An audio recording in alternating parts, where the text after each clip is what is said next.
Morning, everybody. Thank you for joining us. Our learning this morning is sponsored by Steve Kalin. Thank you so much, Steve. And also sponsored by Hannah and Robert Klein in memory of Robert's father, Meir Ben Kalman, whose yahrzeit this year is Shabbos Mishpatim. It should be a schus for the neshama. Okay, we're going to begin with chapter 10, verse 16.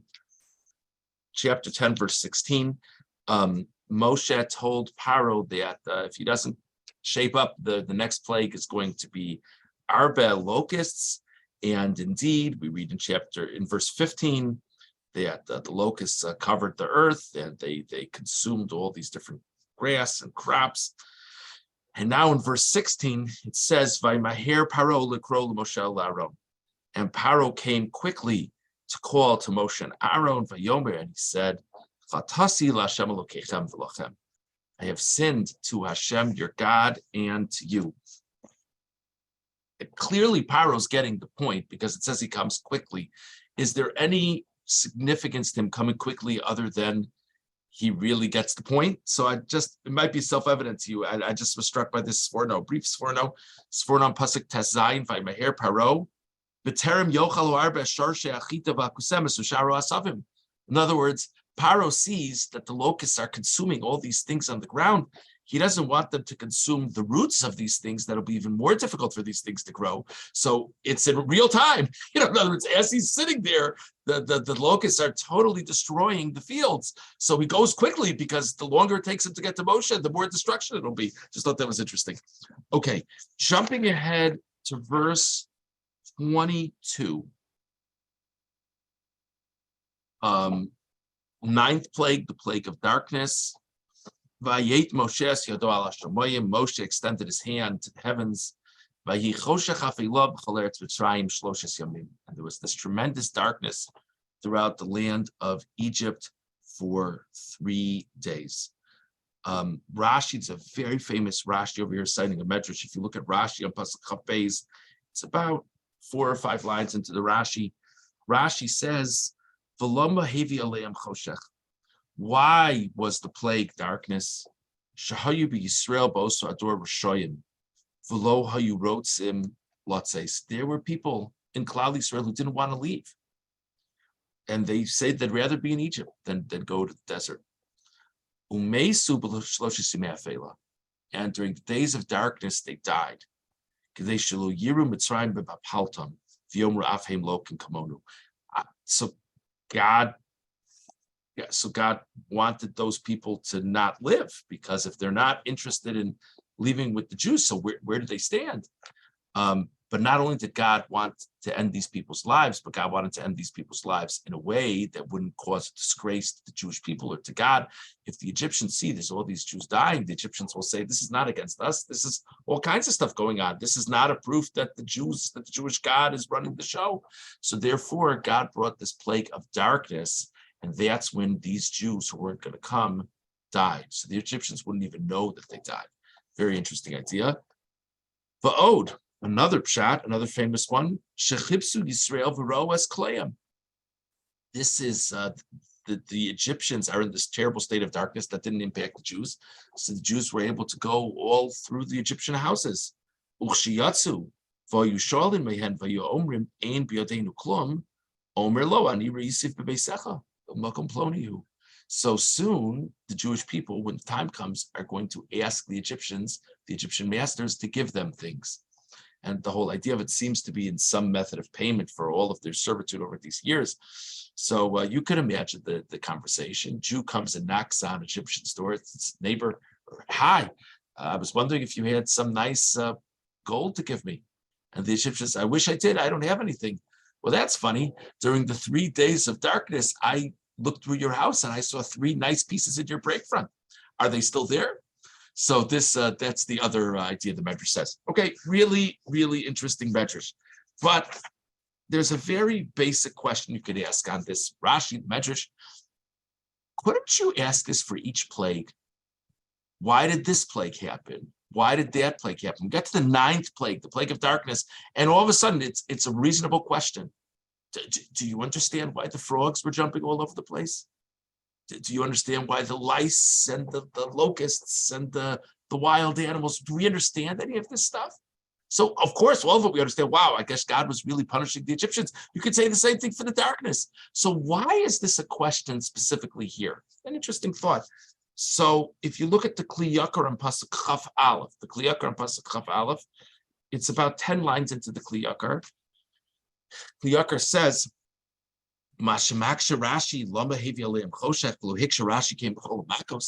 this question, why did God bring darkness upon them? We didn't ask that by the other plagues.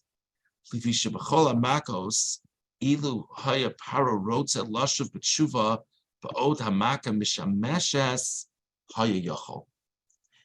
of the other plagues, if Paro, I mean, ostensibly, the reason for these plagues is to pressure Paro into giving in.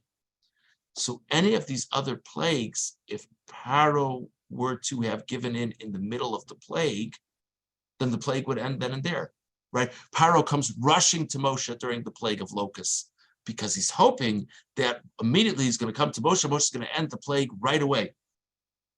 Avokan lo kamu ish b'tachtov kol shloshes yomim v'afim ha'yerotz elashuv toch shloshes yomim lo yachol.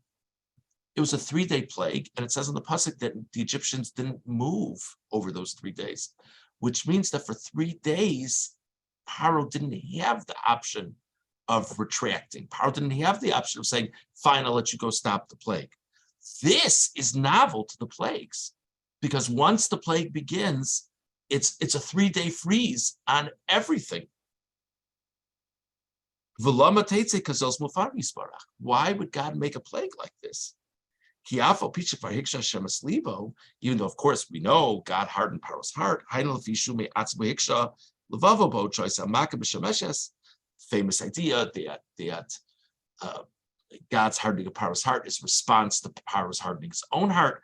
But presumably, God still wants Paro to have the opportunity, if he galvanizes his emotions and spirituality, to give in to God. And during the plague of darkness, it won't be an option. So the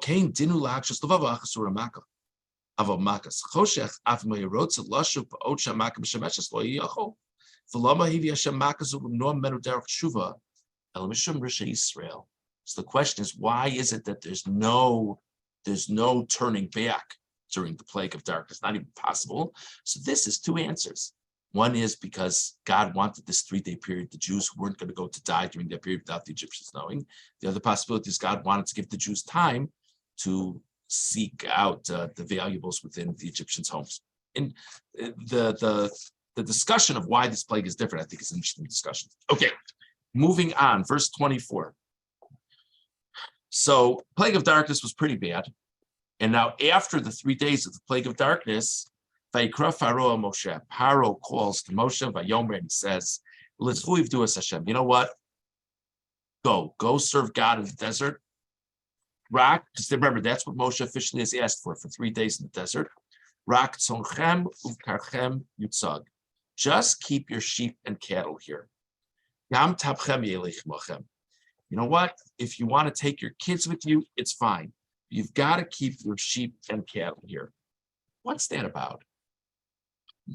Why does Paro specify the sheep and cattle? So just interesting Ramban. Ramban on Pasuk Chaf Daled, V'tam tzonchem uvkarchem yutzag, ki anshe hamikne hayu.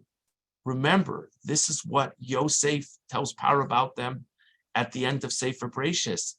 The family were a family that owned livestock. V'chol ruchusham v'chelam b'mikne haya. All of their assets were tied up primarily in livestock. Paro wants to make sure that they do like what they say, that it's only going to be for 3 days. So Paro wants them to leave something behind in Egypt that will ensure their return. So what Paro thinks is most impactful in this is the source of their income, the source of the where their assets are deposited, which is in their livestock. So he says, you can go, but you have to leave all your sheep and cattle here. And by the way, let's say the Jewish people burn Paro. Let's say they leave and they never come back.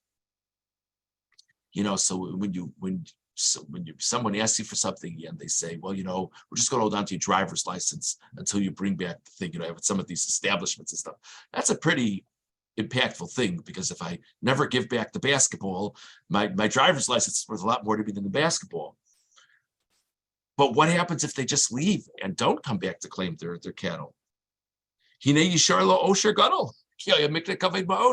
wouldn't be such a bad deal, because they've got a lot of animals. So this is a good way to ensure that they'll actually come back. And if worse comes to worse, they don't come back. It's a windfall for the Egyptian government. So that's, says the Ramban, why Paro specifically says, keep the animals behind. Okay, let's jump ahead now. Chapter 11, verse 4. Vayomer Moshe. Moshe now says to Paro a really famous pasuk, Ko Amar Hashem, so says God, Kachatzos halayla ani yotzei b'soch Mitzrayim. At midnight, there's this famous question. Ka implies around midnight. I'm going to come into Egypt. Verse 5. Umeis kol b'chor be'eretz Mitzrayim, b'chor Paro yoshiv al kiso ad b'chor hashivcha asher ha'acharoi chayim, v'chol b'chor be'ma. And all the firstborns of Egypt are going to die. It'll be a terrible thing. And Moshe comes and says all of this very forcefully to Paro. When is this? When is Moshe saying this to Paro? Is it the afternoon before? He says at midnight there's going to be a plague. When is he saying this? So I just thought this was an interesting Ramban and Pasuk Tes. Vayom Moshe ko amar Hashem kachatzos halayla el Paro amar kain v'el avadav k'mo she'amar b'sof dvarav v'yardu chol avodacha elei lai. Moshe is addressing himself to Paro primarily, but it's in the presence of Paro's aides. V'lo piresh ata eza layla tiyamak azos. Says the Ramban, Moshe didn't say what night the plague would be on. He only said what time the plague would be on. But he didn't say which night. Ki adibur hazeh v'amira Paro kodem Rosh Chodesh Nisan haya. This message to Paro was conveyed before Rosh Chodesh Nisan, because we're going to have Psukim later that God tells Moshe about the month of Nisan, things that should happen during Nisan. Now, the plague of the firstborn occurred on the night of the 15th of Nisan. So this is over 2 weeks before the plague. So when Moshe says at midnight this is going to happen, he doesn't mean tonight at midnight. He means on a night, on an undisclosed night, at midnight this is going to happen. When Moshe says midnight, he doesn't say which night. And Moshe doesn't tell them what night that's going to be. I just thought that was an interesting detail just to fill it in the story. So we discussed today the Sforno regarding why Paro is rushing to Moshe and the plague of the locusts. We discussed the Kli Yakar regarding this famous Rashi of why was it a plague of darkness, discussing why we even ask why was it a plague of darkness. We asked that by the other things. We discussed the Ramban as to why does Paro tell Moshe, fine, you can go, but leave your animals behind. And we discussed the Ramban regarding the timeline of when in the story is Moshe telling Paro about the plague of the firstborn.